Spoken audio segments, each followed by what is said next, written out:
Hey YouTube, this is Amusement Park 62. It is Thursday, March 16th. Um, so a lot of parks have either opened for the season or they're getting ready to open within the next couple of months.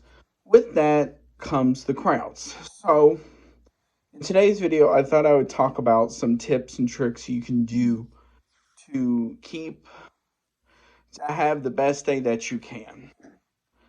First, um, tickets slash getting to the park. Now, the best thing to do is this. Depending on the day that you're going to go, get your tickets online. So that way, because the ticket booths a lot of the times the lines for those are always going to be crowded. So the best thing to do is get those while you can online. While they may not be cheaper online, at least you will bypass the ticket booth line, because the ticket booth line will always be about 10 to 15 minutes or so. Um, that's just the booths itself. That excludes everything else in the park. So there's that. Next, once you get inside, um, now that also I forgot to mention as well as parking. If the park does allow it, prepay for parking. Now, another thing as well, getting to the park, I would highly suggest you get to the park within an hour or so of park opening, depending on when the gates to the park open.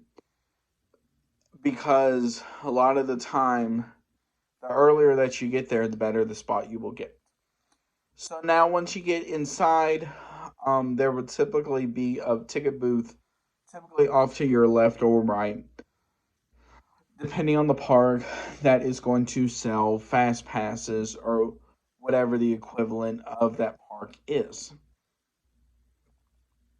They are sort of expensive, but it is a good way to skip the line. Now, you still will have to wait slightly, but not as long as you typically will. Um, Depending on the park, those are going to be around $40 to $70 or more, for one. And depending on the type you get as well, because because they will have two tiers, one for just certain types and one for all of them. Now, with food and drinks, if you can, try and get the all day meal plan if they offer it, and if you feel like eating a bunch.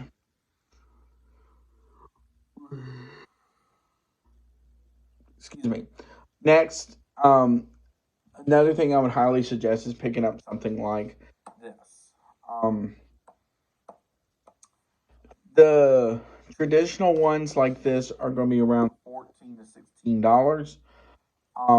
And depending on the park and their policies, that is going to be either free refills that day or about 99 cents, or so.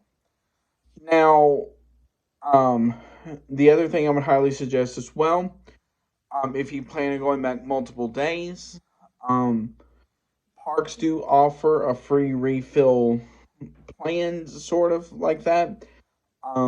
It depending on the park and stuff like that, it's going to be around $6. So there's that. Now if you do get the season pass, um, do get the drink plan, and that will work out as well. Now for the rides and attractions, um, a lot of the time those rides are going to get rather long lines. So the best thing to do is hit the major ones first while the lines are short.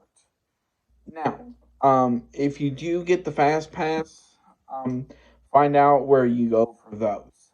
Um, Now, first um, trick is also find the rides typically that are either not as well known or something like that will typically have the shortest lines.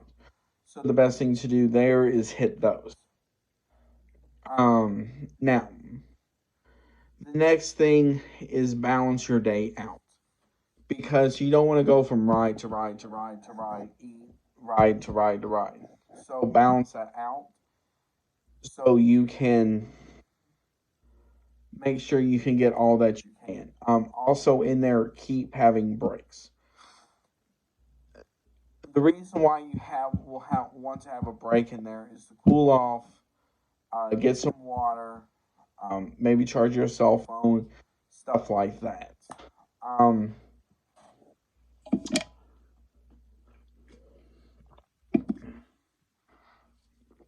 Next is if you come with a group, keep in contact with them. Either either a group chat or something like that. See where they are, what they're up to, so that you know what they're up to as well.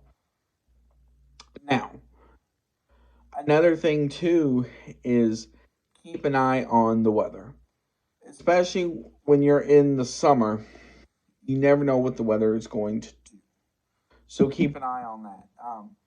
Just observe the clouds and stuff like that. Or with most phones nowadays, they have weather apps. So the Weather Channel, um, and any sort of weather app like that. The two apps that I use mostly is with the Weather Channel and AccuWeather.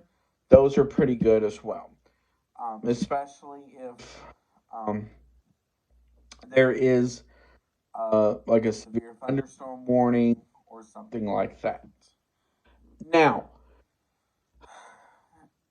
this goes more for when the parks are only open X amount of time. So stuff like Halloween and stuff like that.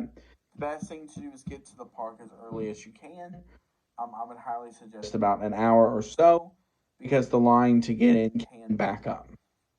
Next is find your parking space and stuff like that. But the best thing to do is if you're going to go during Halloween and they offer it for like haunted houses and such, go through the newest house first, so that way you can get that out of the way. Now, find out when a lot of that stuff opens, um, because all that stuff does open at a separate time. Typically, indoor houses will open sometimes around the same time as the park does, sometimes not. But the outdoor mazes and stuff will typically open around 7 to 8 o'clock. Now,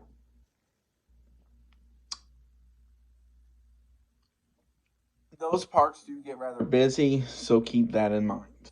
Um, Now, lastly, is this. Um, Make sure you know where everybody is at all times in your group, so that way you know what exactly is going on. Um, and also, like I said, in the summer months, keep drinking water, so that way you can stay hydrated. Because you can easily get dehydrated in the summer months by doing a lot of this. So keep that in mind. Um, if you have any questions, comments, or concerns, please put them down below.